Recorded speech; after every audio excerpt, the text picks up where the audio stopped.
வணக்கம். சுதா கிச்சன்.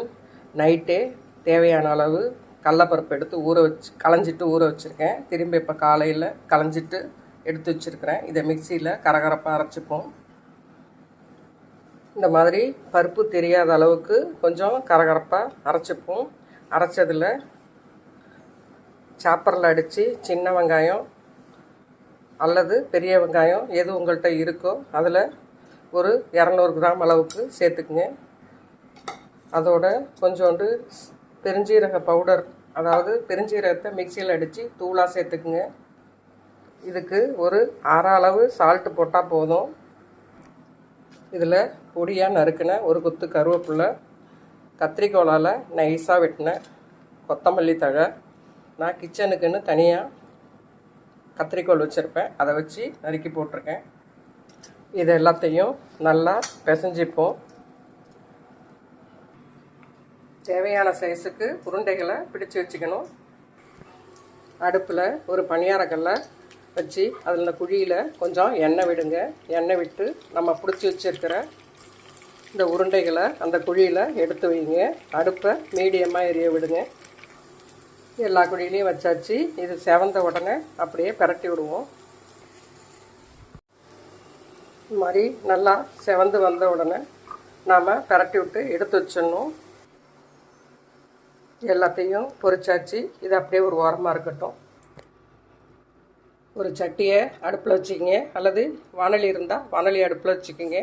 இந்த பொரிச்ச எண்ணெய் இருக்கும், அந்த இதில் வடிஞ்சிருக்கும், அதையும் இதில் ஊற்றி கொஞ்சம் தாளிக்கிறதுக்கு எண்ணெய் விட்டுக்குங்க.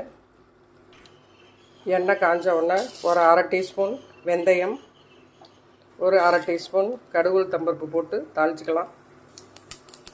ரெண்டும் பொரிஞ்ச உடனே கொஞ்சம் வெங்காயம் போட்டு தாளிச்சிப்போம். கொஞ்சம் நைஸாக கட் பண்ண வெங்காயமும் கொஞ்சம் ஒரு 5-6 பல் முழு சின்ன வெங்காயமும் போட்டு வதக்கிப்போம். வெங்காயத்தோட கருவேப்பிலை சேர்த்துக்கிட்டு வெங்காயம் வதங்கும் போது சின்னதாக 2 தக்காளி பழம் அரிஞ்சு அதோடு சேர்த்து வதக்குவோம். வதங்கும் போது இதோட இஞ்சி பூண்டு பேஸ்ட்டு, குழம்புக்கு தேவையான அளவு உப்பு போட்டு வதக்கலாம். வாசத்துக்கு கொஞ்சம் பெருங்காயத்தூள் சேர்த்துப்போம். 1 பங்கு மிளகாத்தூளும் 2 பங்கு மல்லித்தூளும் சேர்த்து நல்லா வதக்கணும். வதங்கினதுக்கு அப்புறம் நம்ம ஒரு உருண்டை எலுமிச்சம்பழம் சைஸு புளி எடுத்து அதை கரைச்சி அந்த வதக்கினதில் ஊற்றணும். ஒரு அரை மூடி தேங்காவை பெருஞ்சீரகம் சேர்த்து அரைச்சி அதையும் அதில் சேர்த்து கொதிக்க விடணும். குழம்பு நல்லா திக்காக சுண்டி வந்துருச்சு. உங்களுக்கு எந்த பக்குவத்தில் தேவையோ அந்த பக்குவத்தில் வந்த உடனே நம்ம பொரிச்சு வச்சுருக்கிற இந்த கடலப்பருப்பு கோலா உருண்டையை இதில் எல்லா உருண்டையும் குழம்புல சேர்த்தாச்சு.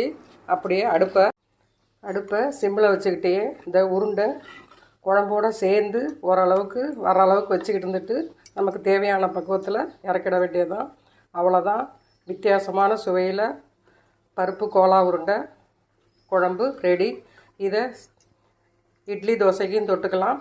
சாப்பாட்டுக்கும் பிரமாதமாக இருக்கும். நீங்களும் இதே மாதிரி செஞ்சு கொடுத்து டேஸ்ட் எப்படி இருக்குன்னு சொல்லுங்கள்.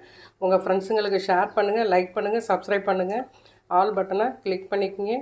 நன்றி, வணக்கம்.